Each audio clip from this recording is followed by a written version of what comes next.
की खबर नहीं पहुंची जो तुमसे पहले थे, यानी नूह और आद और समूद की कौम और जो उनके बाद थे, जिनका इल्म अल्लाह के सिवा किसी को नहीं। जब उनके पास उनके पैगंबर निशानियां लेकर आए तो उन्होंने अपने हाथ उनके मुंहों पर रख दिए कि खामोश रहो, और कहने लगे कि हम तो तुम्हारी रिसालत को तस्लीम नहीं करते।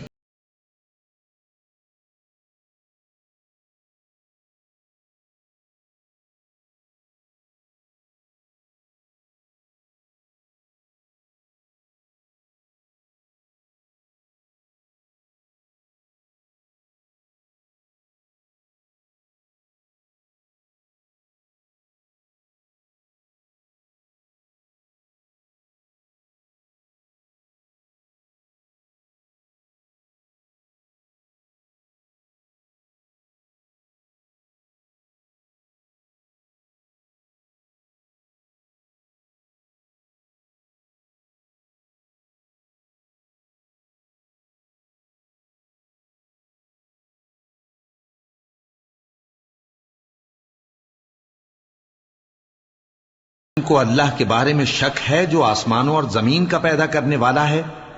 वो तुम्हें इसलिए बुलाता है कि तुम्हारे गुनाह बख्शे और एक मुद्दत मुकर्रर तक तुमको मोहलत दे। वो बोले कि तुम तो हमारे ही जैसे आदमी हो, तुम्हारा ये मंशा है कि जिन चीजों को हमारे बड़े पूजते रहे हैं उनके पूजने से तुम हमें रोक दो।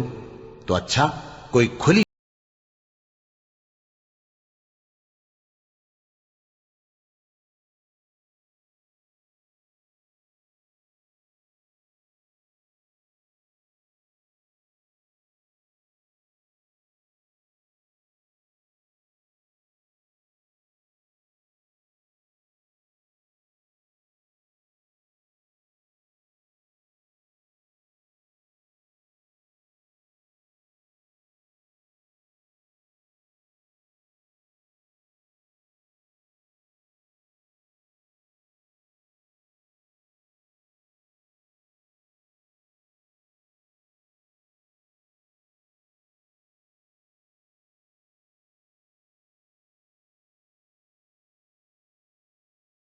लेकिन अल्लाह अपने बंदों में से जिस पर चाहता है नबूवत का एहसान करता है, और हमारे इख्तियार की बात नहीं कि हम अल्लाह के हुक्म के बगैर तुमको तुम्हारी फरमाइश के मुताबिक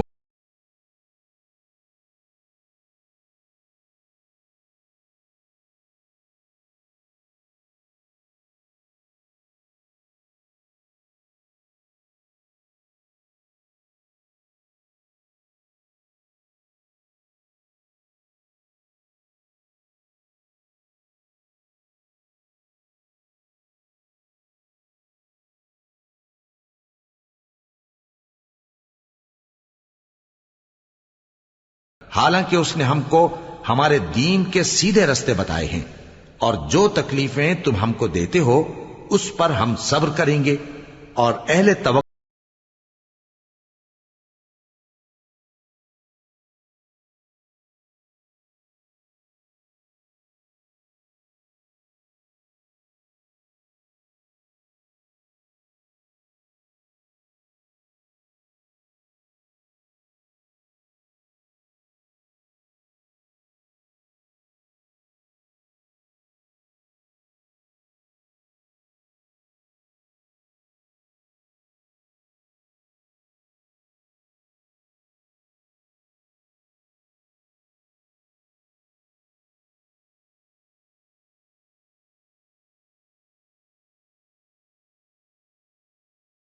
या तो हम तुमको अपने मुल्क से बाहर निकाल देंगे या तुम हमारे मजहब में वापस आ जाओ।